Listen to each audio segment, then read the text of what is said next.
immediately, in the front. He said, because if I walk through the whole aircraft, it disturbs people, the way he looks.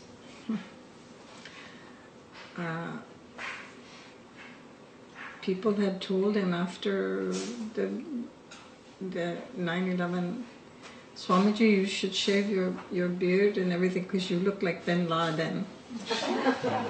No, in a way he did, yeah. It's true.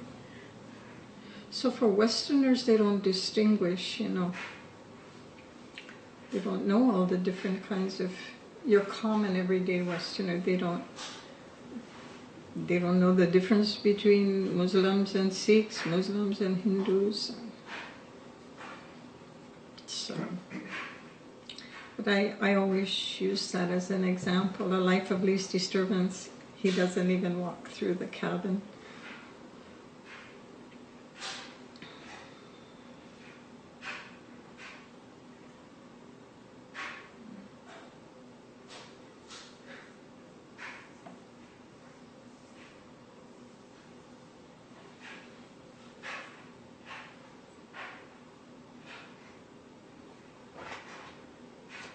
There's a string in the back, you have to pull it to make it talk. So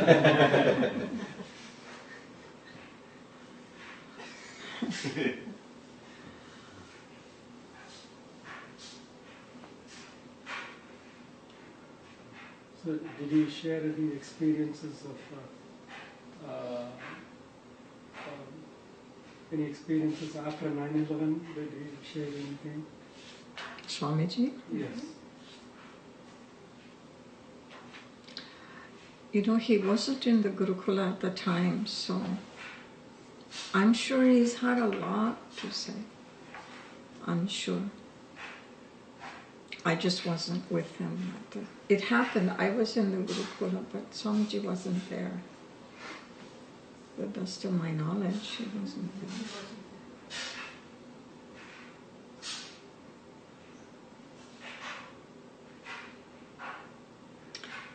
He's been talking about the problems with Muslims for many years. In fact, people used to tell him, be careful, Swamiji, everything you say is being recorded. Don't be talking. Even some cute, innocent jokes, not so innocent anymore, I remember one time he said, the biggest consumers of perfume, going in Europe and Paris, the biggest consumers of perfume is the Arabs, because they don't take a bath, so they have to wear a lot of perfume. And so people would tell Swamiji, don't be talking like that. It's true now, nothing, you can't say anything, it goes everywhere. It goes,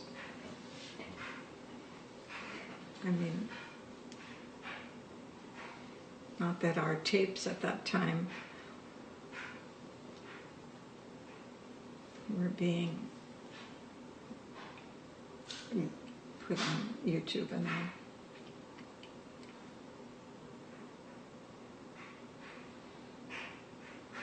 I was wondering if there are a lot of students of Advaita in Hawaii.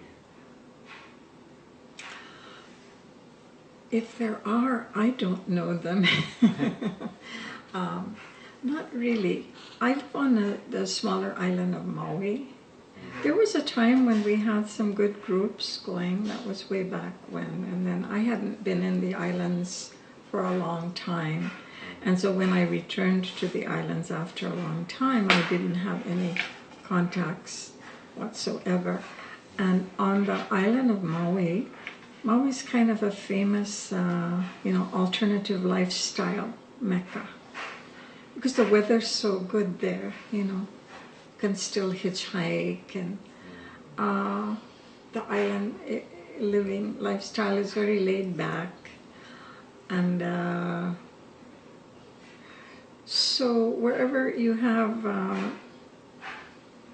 alternative lifestyle and kind of new agey thing, I find that, not that I would know, because I'm not very good at promoting and advertising to collect people.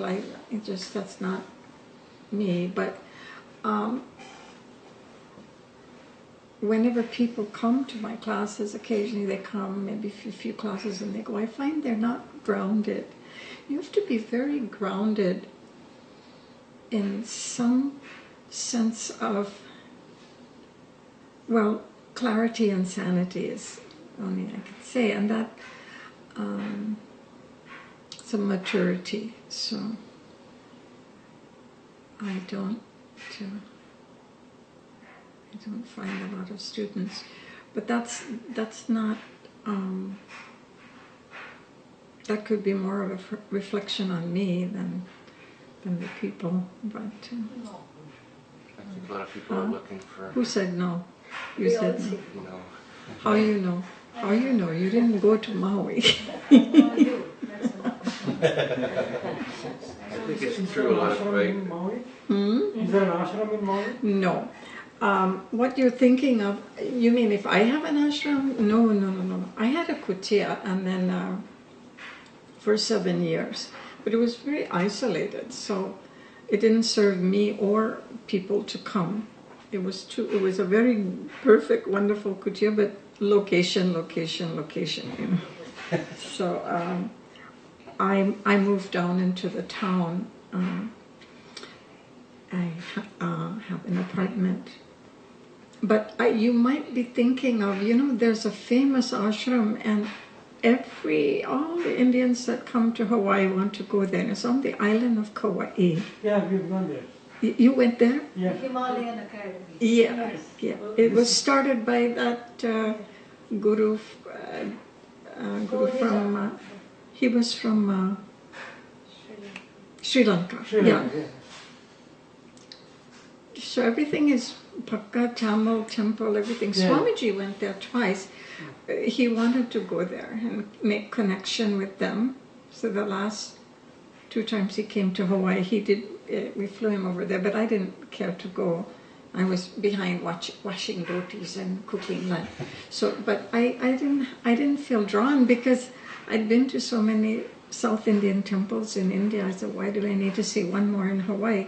So it's a beautiful location. It's the location, yeah. It's right there on a waterfall, and yeah, people love the location. Yeah. Leading this lifestyle means you have complete Shraddha and Advaita. What can help the students to cultivate that in our daily lives? There isn't anything that beats Shravana. Shravana is, you see, repetition of Shravana is the most important sadhana for any student. Because Vedanta, listening to Vedanta is like one of those huge, those huge small piece puzzles you buy to put on a big table. And you can, well, for me it would probably take 3 years to put it together. But anyway,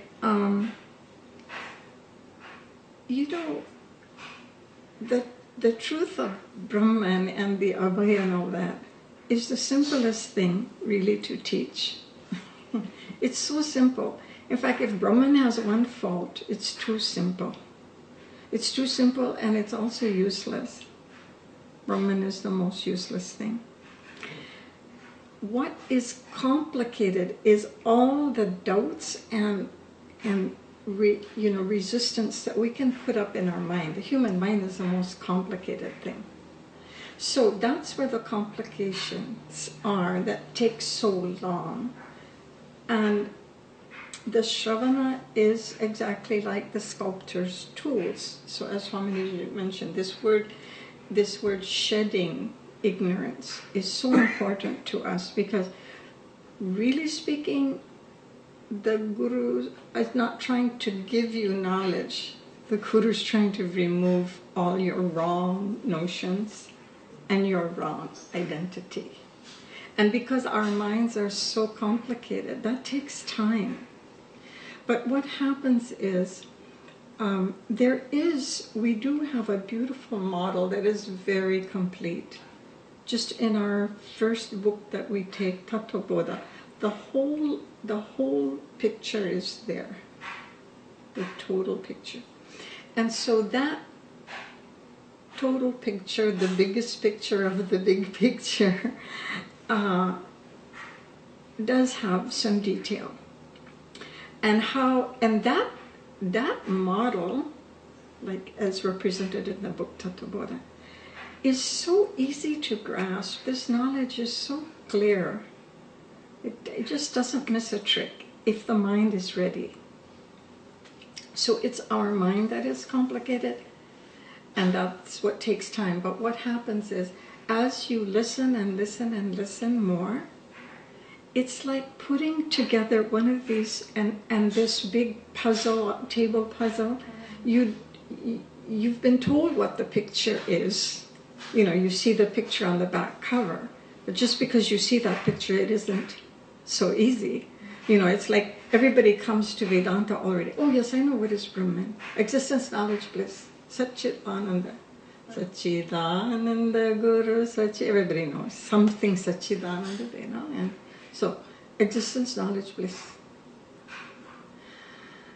But to really get it, to get what's the reality, the clarity, it takes time. It takes time. How much time did it take for us to build up this complicated mind with all its notions about who we think we are and who we think we are in the world? We've been building it up for countless births.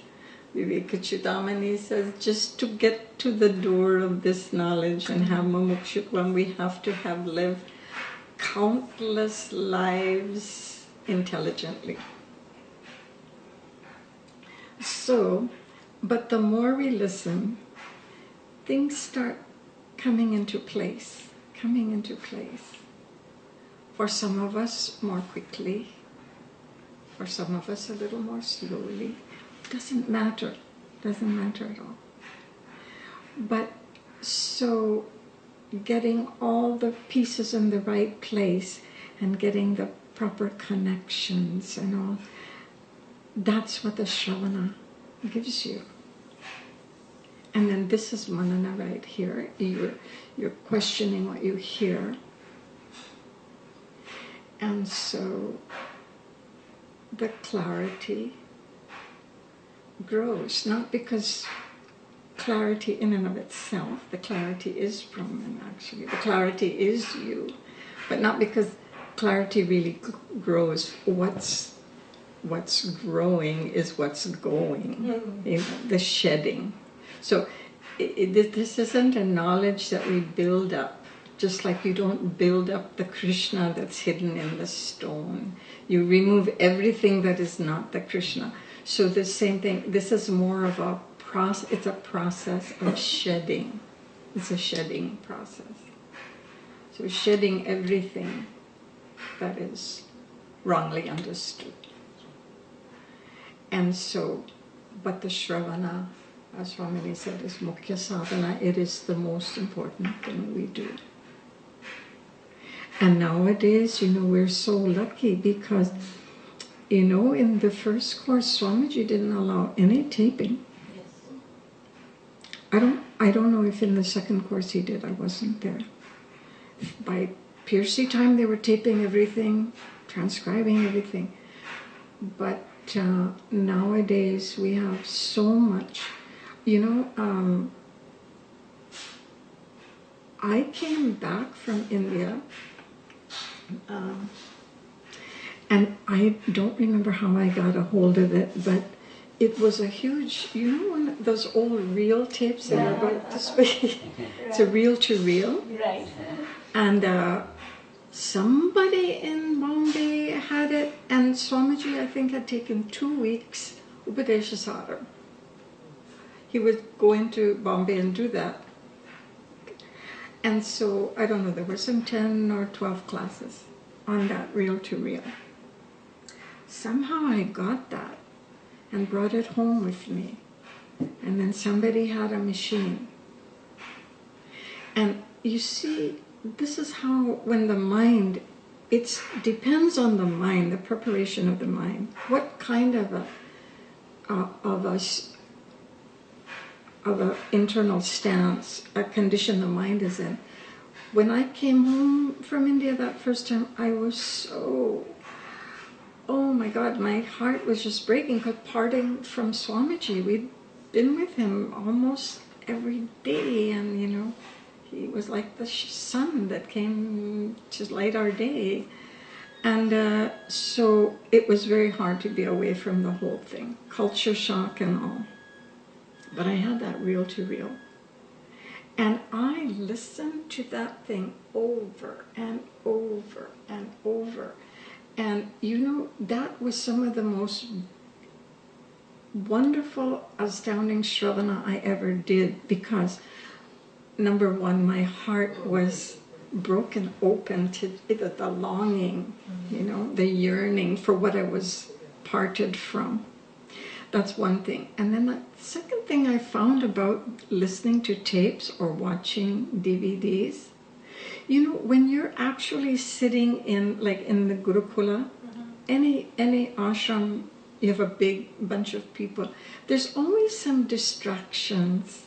I don't know, it could be babies crying, it could be people coughing, and people walking in and out, the doors swinging, and sometimes you don't hear what Swamiji said, or but when you take home, when you're at home by yourself, you have a shrine, or you have a simple space that you can sit in, free from all distraction, and then you listen or you watch Swamiji on a DVD. It's just this purity of one and one. There's nobody else there. And so Swamiji has left us so much of himself. And we can enjoy that kind of purity and intensity of listening. So once we know him, you met him? Yeah. Once you know him and you've connected with him, then every tape or DVD will just be like he's right there with you. Can't miss it. And then, of course, when Swamini is here, which you all have been doing so intently and committedly, listening. Yeah. So every time some little piece falls off, falls away, you know, it's another piece in the big picture puzzle, and the clarity grows, and in that clarity is where the clarity is the fullness, the love, fearlessness.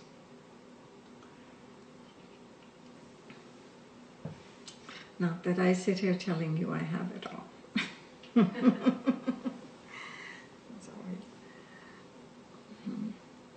So when they talk about intelligence, reasoning versus, say, feelings, how important are feelings? I mean, they say reason has to win. Reason must win. Okay.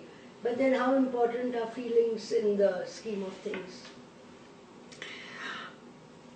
This will be my opinion, because it kind of is more psychology than anything else. But I think I heard someone, actually my psychology guru said this. He said, with emotion, and if I give a definition to emotion, it's energy in motion.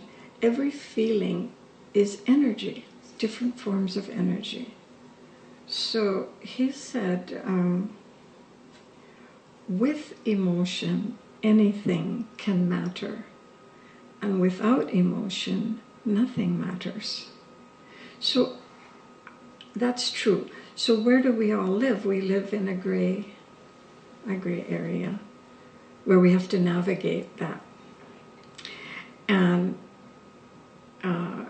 we could spend time, we don't have time, but what's the difference between an emotion and a feeling and there are being emotions like compassion. I don't consider those emotions. I consider that part of our being. They talk about compassion and patience and kindness.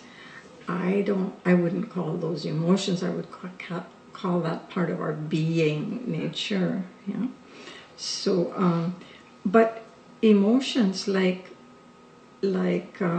attachment to Guru is a big emotional chunk. Devotion, you have your Ishta Devata and you feel a love maybe from childhood and you have that and you love to do the puja and you those are all purifying emotions, as we know. So any form of devotion helps to purify the mind. And like that talk that Swamiji gave about compassion, it was a TED talk. So those purifying emotions, like now then you can talk about them as kindness and things like that, can be practiced, in terms of say you want to be more patient and you want to be more compassionate, and so you act as if, fake it until you can make it. So because compassion is our very nature, but for a wise man we say that's his vibhuti. It's just who he is or she is, and for us it's abhyasa, it's a practice. So those purifying and becoming, Swamiji used that word so beautifully. There are emotions that are becoming, and then there are others that are not so becoming, like anger. But they're all to be dealt with in the sense, if at any time my emotions are causing problems in my life, then I need to look at them, and then we all have, because it is the inner child. The inner child never dies. I hate to be the bad news there, but till the day we die, that inner child's going to be there. It's just a matter of have you taken its hand and convinced it. Swamini brought up a very good point, because in therapy and all, that the adult has to be willing. No, that's not the way. The child needs to be willing to trust the adult, and oftentimes that's the precursor process you have to work on. So, but how do we know the inner child never dies? Well, watch some old people. We regress. I'm already seeing in myself a certain regression.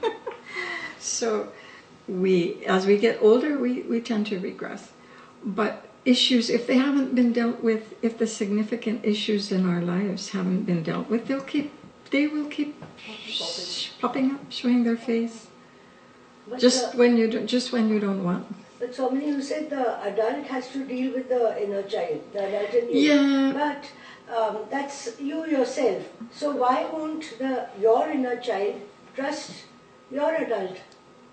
Because if you've been the kind of person who, and trust me, I've seen plenty of people, if you've been taking like a spiritual bypass, you use anything to bypass paying attention to the childish emotions, or childlike emotions, I would rather say.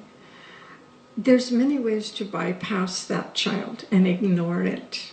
Staying busy, workaholics, addictions, all these things that people use. I'm just finishing a book right now about this fellow who is a compulsive hiker, a mountain climber, and they're in China, and he just won't pay attention that the Chinese soldiers and police are going to get him. They're in illegal territory. So even something like that, it shows that this person cannot kick back and just be with themselves in a simpler space other than what he has intended. I'm going to do this, I have to do this. Obsessive compulsive behaviors. And so a lot of people have that. We may call them workaholics. Some of them are not type A personalities, they're triple A. double A battery, triple A. So people who are obsessively busy. And so they have no time for the child because the child is innocent and it's creative and it wants to play and it doesn't want to always be busy. But people oftentimes are afraid to let the child be out. And maybe the few times that they have, somebody has squashed it, in some way, shape, or form, not acknowledged it, and then put it down and hurt it, and, and then that child dives down again and says, I'm not coming out. This supposed adult in me is not protecting me. So like I used to do some inner child therapy work. So when we do that work, the adult has to be taught, this is how you care for this child. Because to tell you honestly, all the people that have children don't know what they're doing. You have to go get a license to have a pet. You have a license and that has to. But to have a child, you don't need anything. And so it's a parampara, and whatever mistakes our parents made, we keep passing down and passing down. And so nobody comes into the world knowing proper parenting, and very few people bother to inform themselves. So,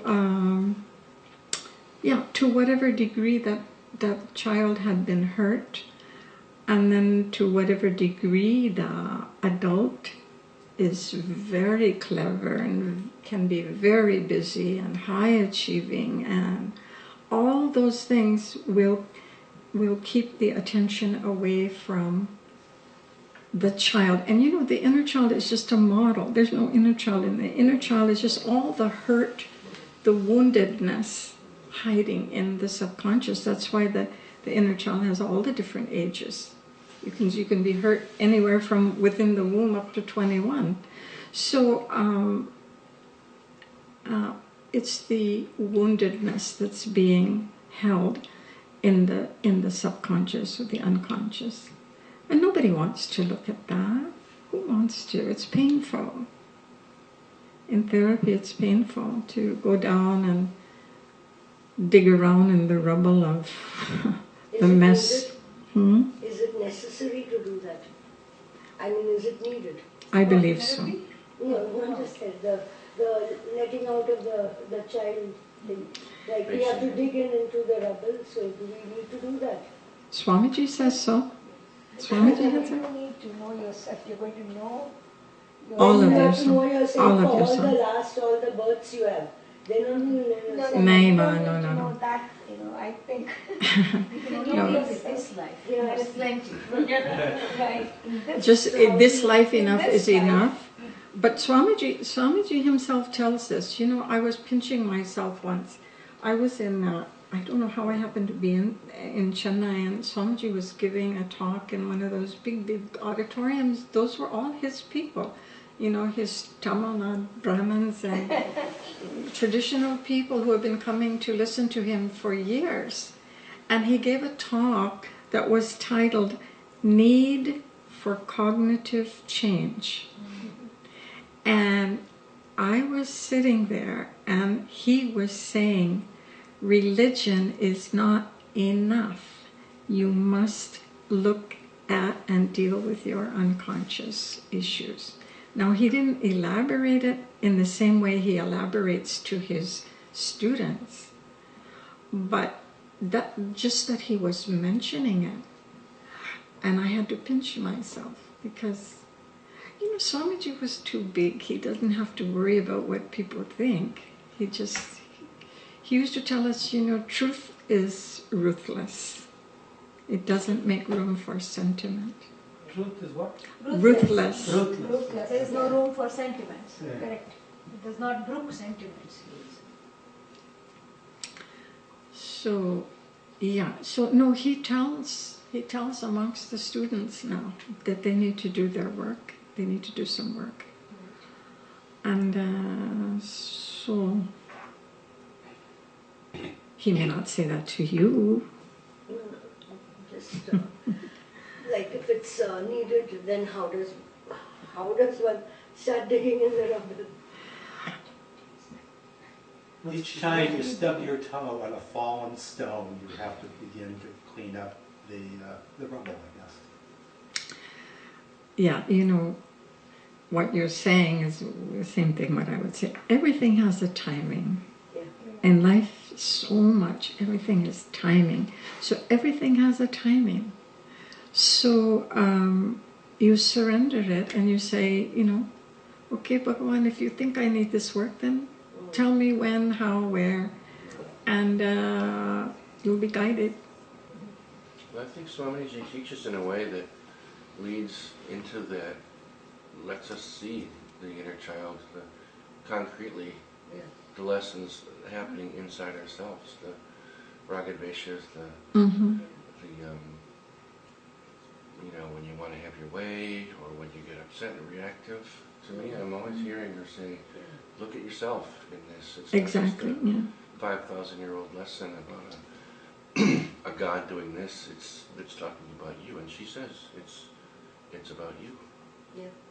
And I think that's how you examine, is by hearing the lesson and seeing what's being touched by strive all that the inside of time. ourselves. So Striving is it? Sometimes our striving to be good is counterproductive because it may be covering up something.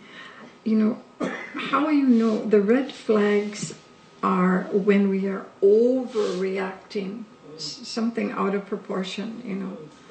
Your husband was a little late, but you make a big deal out of it. But there are books. You can read a book about the inner child, and if you read that book and then something jumps out at you, say, oh, well, maybe that's a beginning point, but we don't know. There's a saying I like. I read it in a book. When we travel around and we're teaching, people are giving books a lot. I say, oh, read this book, read this book. So somebody had given me a book, and I try my best. After all, it came. People giving books is what I want also. And so I try, if I can, I poke my nose. And there was this one book, and it didn't touch me much, but there was one diamond jewel of something in that book. That's what I found out. Always read a book because you might find something. And it said, to goodness and wisdom I make promises. Pain I obey. I liked that. It spoke to me. So when there's enough pain, that's the red flags that tell us, let's look there. Let's look there. I was going to ask, so everyone has an inner child, Mm-hmm. and is the inner child you're referring to always the pain part? Yes. Like I say, just keep in mind, it's a model. It's just a model of a way of looking at all of our past. Just let's deal with this lifetime, it's enough. Our past hurts and fears and grief. It's one nice word to use is just woundedness. Any child, all children have been wounded in some way, shape or another. And we're left with these samskaras of grief, anger, fear. Mistrust. Mistrust is a big one, yeah. So that's all the woundedness. It's like one big swamp of painful energy that really needs to be released. And it takes special kinds of therapists who can work with that, you know. My psychology guru used to say, you have to find a therapist who's done their own work. If you're going to go down and take somebody's hand into the darkest parts of their, you know, emotional layers, you better have gone down into that hell yourself. And so not every, I mean, I would say probably 70% of counseling is all talk therapy, and then everybody stays in their head and it becomes another bypass. It can be also equally a psychological as well as spiritual bypass or achievement bypass. There's many ways to bypass doing the emotional work. But so it takes a special kind of therapist. But just remember, it's a model. It's a model of a way to work with our pain, our unconscious pain. So what if one doesn't feel them? Then you're very blessed. Yeah. Means you had some very good parenting, and you may have grown up in a nice, beautiful, cultured home where there was devotional practices, and you know. So it's always possible to escape. I mean, I don't.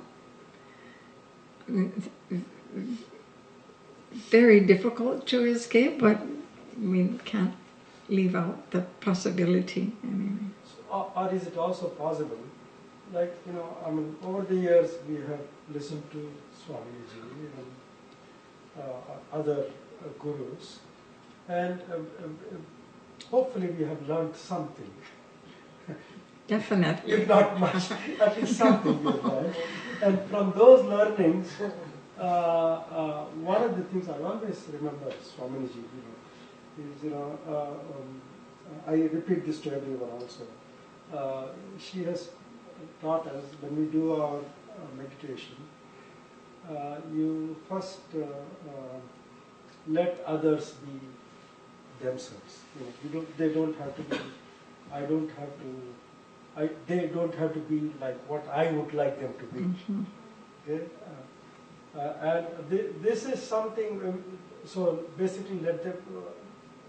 I forgive them for whatever they have done to me, or whatever I want them to be. They have not been to me. So I forgive them. So that kind of letting go, maybe has helped me in forgetting those the pains or whatever. Sure. And in addition, when I say it's just a model of working, but this goes back to Upanishad. Because in our Mandukya Upanishad, when it talks about obstacles, they mention Kashaya. That means, there's something way down in the bottom, and it's bubbling up, and it's coloring the clarity of our minds. So even then it was recognized as one of the major obstacles, even though no specifics were talked about. After all, that's the stuff of Satya Yuga, yeah. So they didn't. Bhagavad Gita and Upanishads are not meant to be therapy, but this is Kali Yuga, so there's more room, I think, for working with this stuff. And Amma, do you remember Pujya Swamiji would always say Vedanta is super therapy. That's not just therapy. Finally, it's the absolute sanity. Yeah. But he's a joke, You can share a joke, Pujya Swamiji's joke around this. May I share that one? Yeah. He would say that somebody asked, does everybody has to undergo therapy? He says, yeah. It's good for everybody to undergo therapy, he said once at a satsang.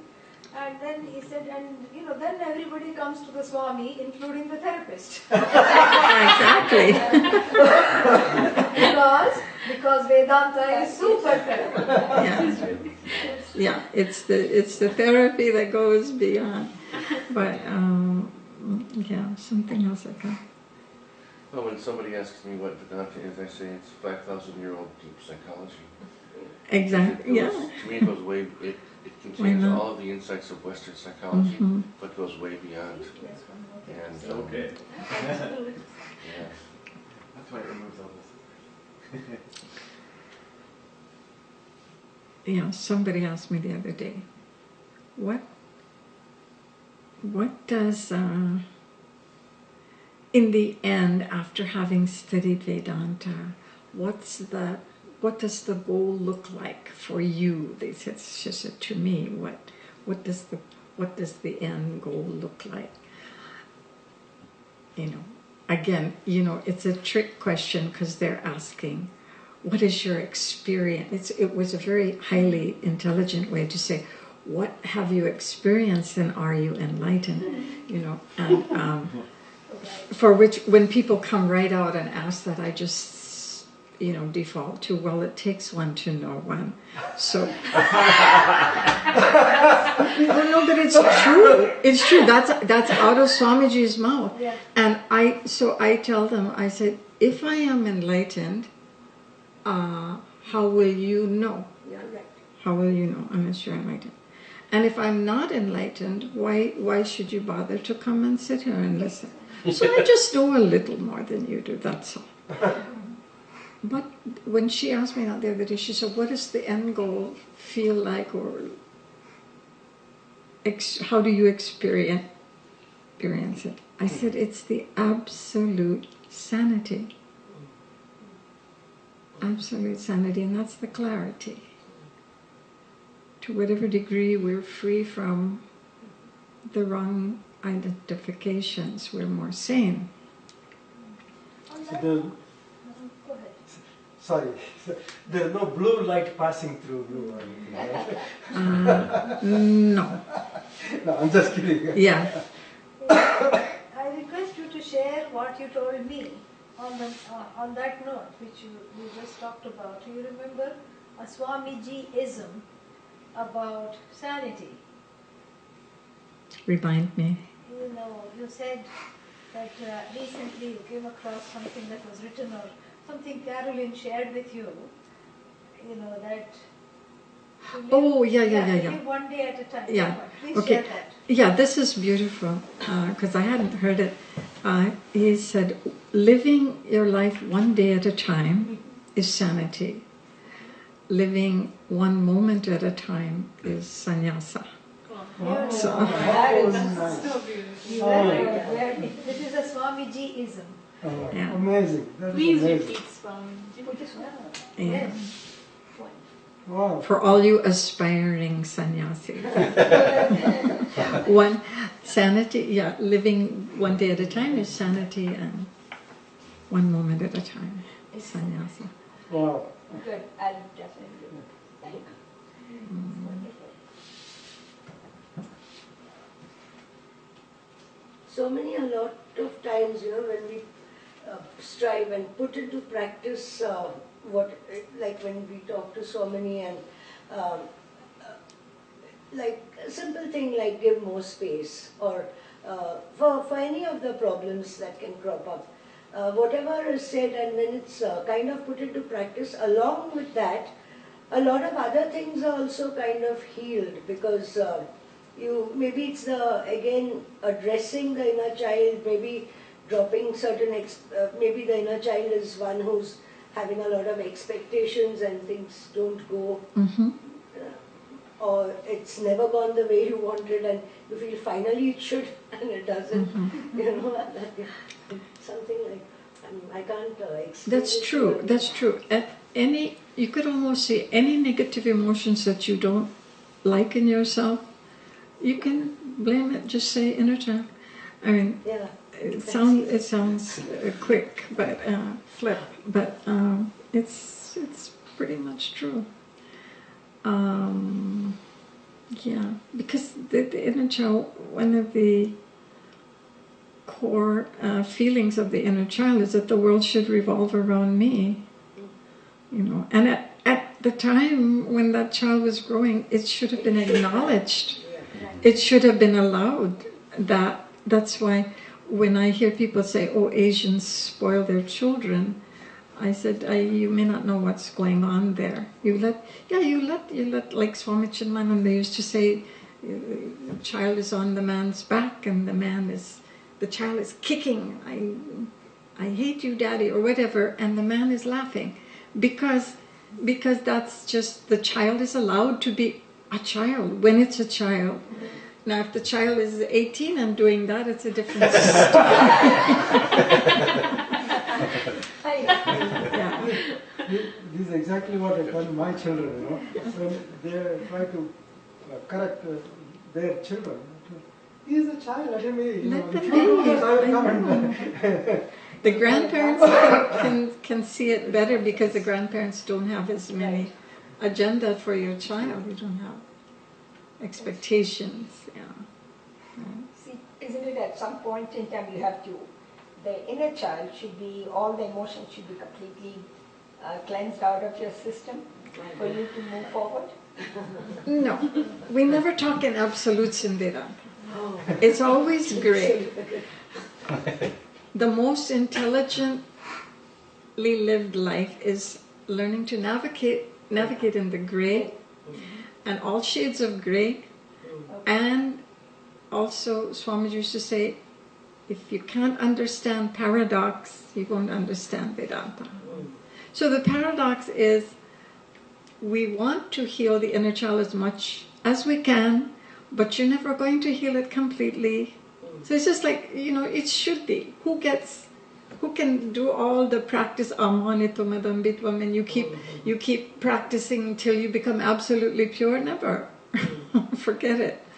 So, because ultimately we have to see that's not me anyway. And yet we still need to work with it. So that's the paradox. It's not me, and yet I need to work with it. I don't like have to, but it's a good idea to work with the stuff. And at different times, different things come up. At 20, it's something else. At 25, it's something else. Little later, it's something which you never imagined. So the responses to varying circumstances in your life are different at different times. Maybe the inner child reacts strongly to some circumstances and not so strongly to the others. Or something like that. Yeah. I don't know what to say. But just trying to say, like, it could be different at different times. Exactly. That's why timing, as you say, timing is everything. When we need to, timing how you came to Vedanta, timing how you meet the Guru, timing of whenever you need to do this work.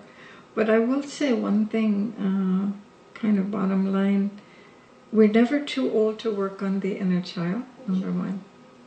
And then number two, don't think it's always painful, ugly, dirty work. It's not. Because for every time we've gone through something, like to do anger work, nobody wants to do anger work. And because anger's I would ugly. like to. Yeah. I'll tell you quickly. You when nobody's home, you go and you beat a pillow every day, whether you think you need it or not. No, there's one Louise Hay wrote that in a book many years ago. She said, beat a pillow every day for everybody, whether you think you need it or not. You'd be surprised what will come up. No. I used to do inner child therapy groups, and one day was devoted to anger, and I used to have them beat the pillows. And the people who were the most resistant, no, I don't want to do that. I can't do that. No.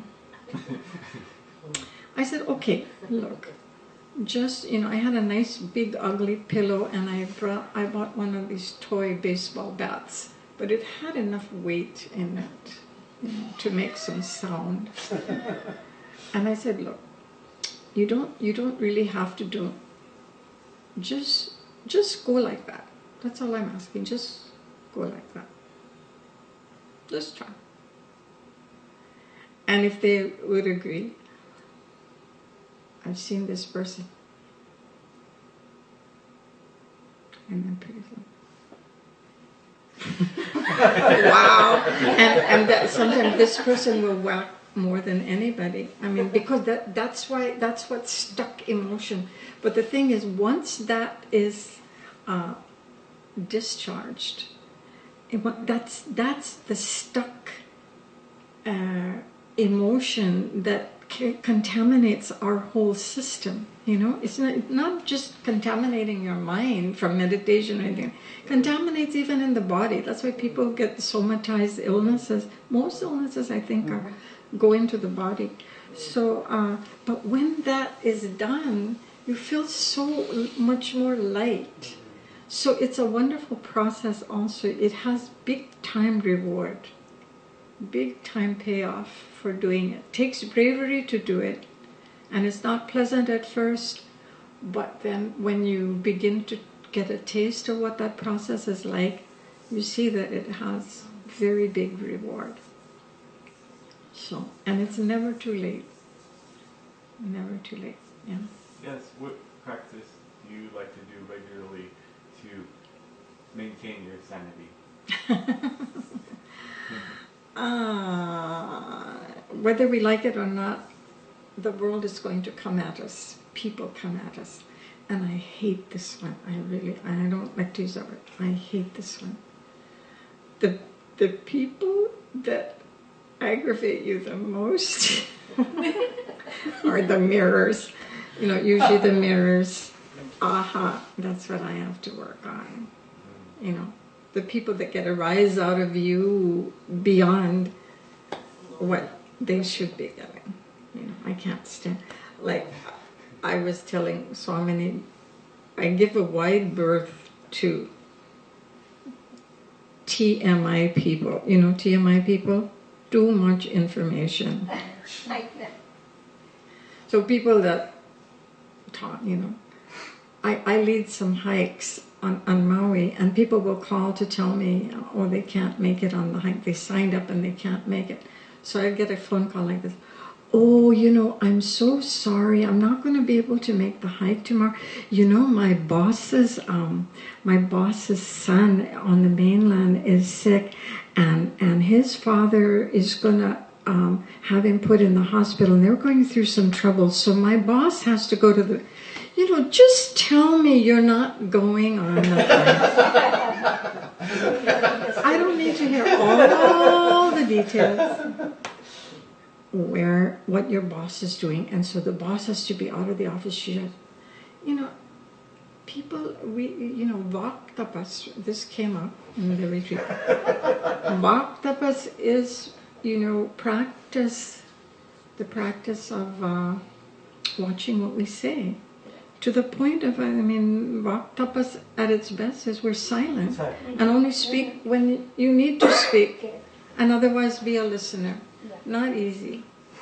So, the world will send us the people we need to see, the mirrors, and they become our gurus, so to speak. So that's one way. We can't escape that.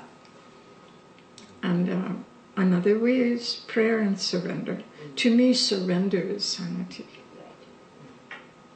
When I'm surrendered, really, sincerely surrendered, that's my immediate sanity. So what do you mean by surrender? You're asking what you mean by sanity. I'll let you know when I experience it. Okay. I'm a Western. I don't know if you can relate to this. The minute I hit the ground in India, a whole different bhava takes over. It's a bhava of surrender. Okay. I see. Whatever it is, just accept it. I didn't know. I mean, to go to Bank of India and sit for 3 hours to cash one traveler's check, and watching these fellows walking back with cups of tea. I know. And then finally, he says, "Oh no, he's coming. He has to come. When will he come? Oh, he's coming. You know, he's coming, and he'll be here in a minute. You know, is it Indian minute or what kind of minute?" And then finally, after you've sat there waiting, and thankfully you take your prayer book or something, and then it isn't even the person coming from behind. This fellow that you've been seeing walking back and forth, he comes and cashes the check for you. If I've seen, fellow Westerners go to a bank or go to get a ticket, and they push against that, and they talk, but what do they do? Why is it? I said, this is India. Yes. Just relax. Just. But now you understand. But things have changed now. You'll be surprised. Some things are getting done pretty fast. Okay. Some things. Probably. Easier to serve. When was the last visit? Where do you go? No, I'm talking from this year. Yeah. From this year itself. This year, okay. This year's experience. This year, Yeah. The brains and muscles are still as 16, strong. no? 2016. Yeah, 2015 experience. I know. Yeah. I mean, even me as an Indian, having lived here long enough, when you go to India, I agree. Yeah. You suffer the same culture Yeah, shock. so- Yeah, you all suffer. I mean, I just go, what do I do? But then I learned, I just walk in. I notice people, they just go to the manager's office. So I just knock and, usually here, only one person is seen at a time. You don't sit with the other person because you're discussing your, financial, whether you want, 2,000 rupees or, 2 lakh rupees. It doesn't matter. But, there are 3 of them sitting. I'm thinking, why? And you know what? You will be talking to the clerk or something, and you think you're having a conversation and to complete something, and then one man will walk right up, and you are totally eclipsed, and he's paying attention. And that I'm in an invitation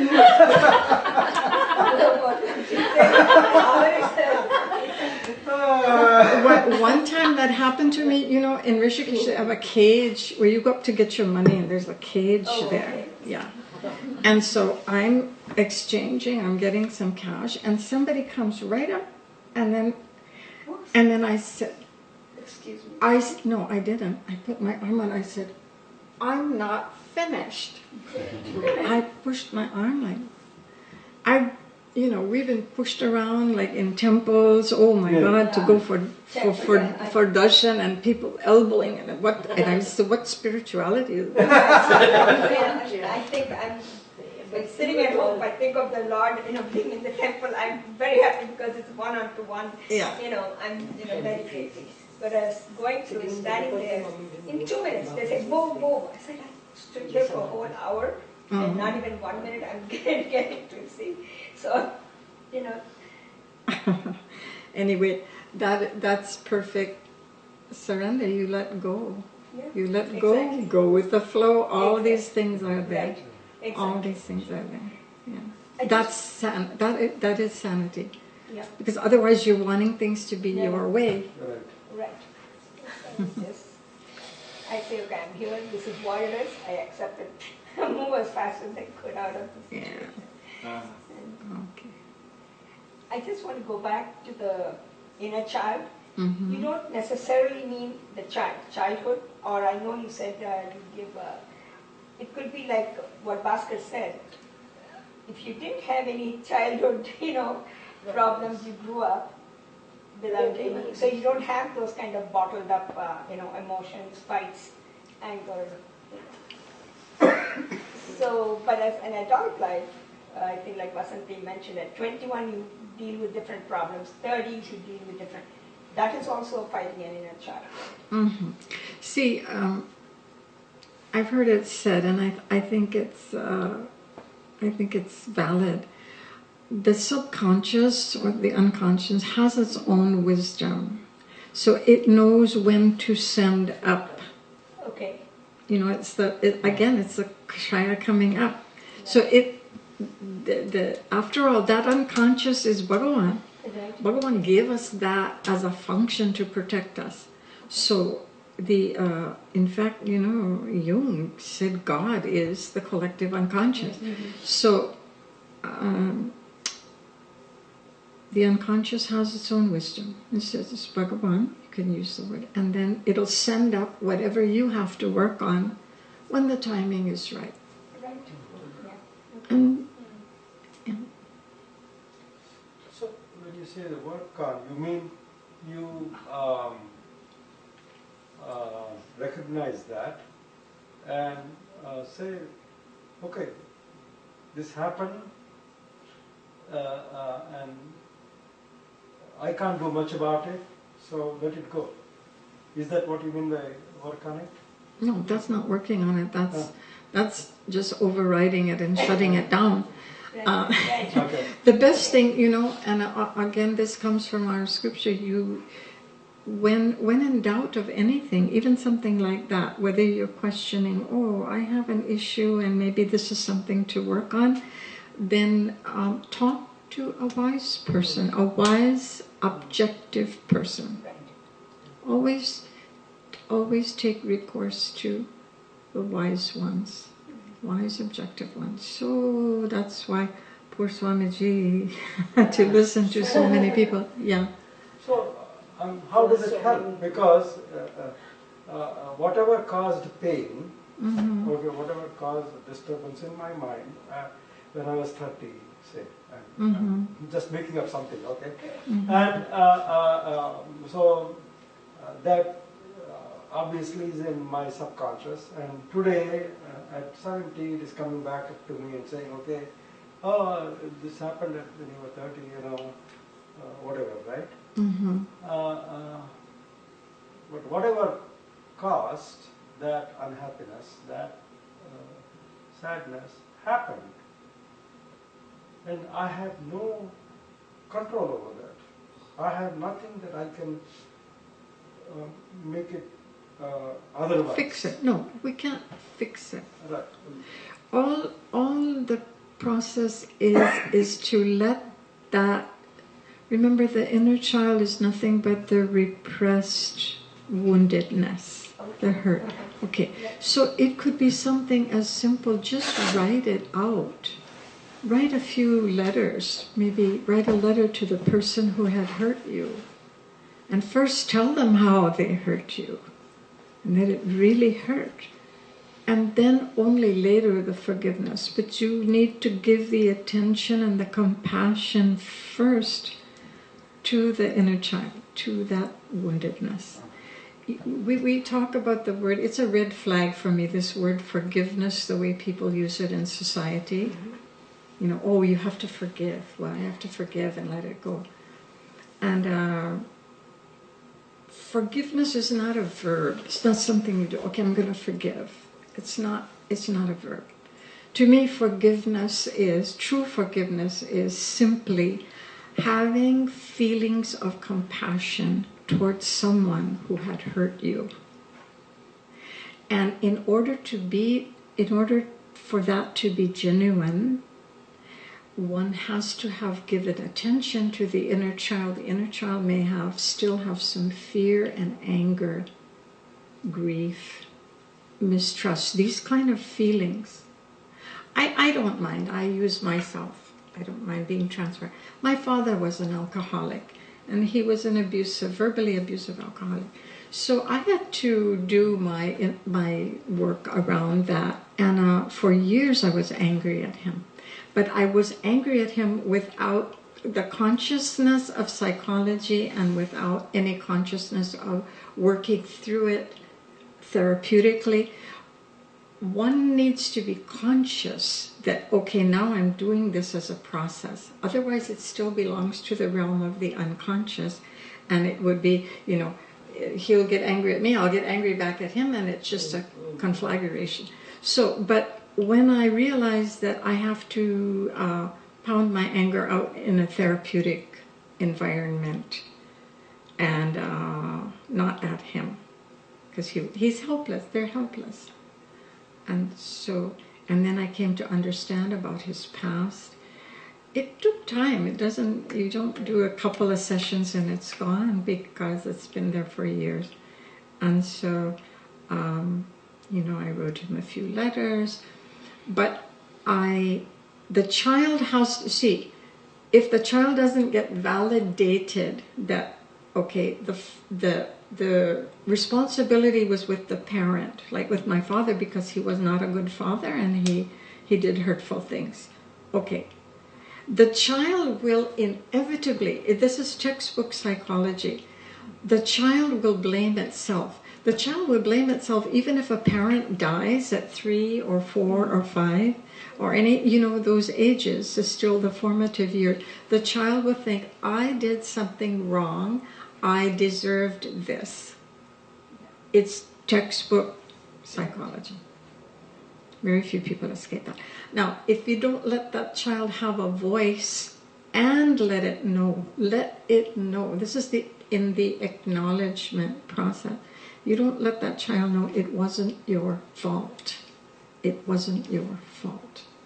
This was coming from there. That's the source where the anger has to get targeted, but not physically. The anger has to get targeted because the anger will internalize. If we don't deal with it, it'll internalize. It's my fault. Remember, it's my fault. So you'll grow up with that. Me till 38 years old, whatever. And so after enough of that work has been done, the child has been given its acknowledgement, relieved of its feelings of guilt because it thinks it's wrong, that forgiveness is not going to be real. It's just going to be another bypass. It's going to be like a good old Christian bypass, If somebody hits you on the cheek, turn the other one. Swamiji said, that's nonsense. He said, if somebody hits me on one cheek, I'll get out of there. So that Christian concept of forgiveness is rubbish. Now, once enough of the anger work and whatever the work, and it never has to be total, but I spontaneously, the day finally came, I can't tell you what a blessing that was to know. And then in the meantime, I came to know what my father's background was. What a traumatic background this person had. And so to feel the compassion for that person now becomes real. So to me, a better understanding of forgiveness is it's just compassion towards someone who has hurt you. But you can't do that by just saying it. And it's not a verb of something to do. It's something to deal with within yourself. And then the compassion will just be there. It'll be there because it's my being. But enough of that gunk of the woundedness has to be lightened.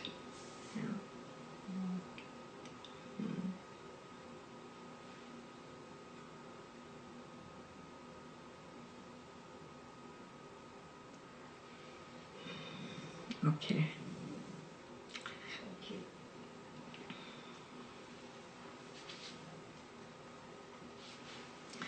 Om Sarve Bhavantu Sukhinaha Sarve Santu Niramayaha Sarve Bhadrani Pashyantu Ma Kaschit Dukkha Bhag Bhavet Asatoma Sadgamaya Tamasoma Jyotirgamaya Mrityoha Amritam Gamaya Om Purnamadav Purnamidam Purnamudachyate Purnasya Purnamadaya Purnameva Vashishyate Om Shanti Shanti Shanti Harihi Om Shri Gurubhyo Namaha Harihi Om. Thank you. you. was wonderful. Thank you.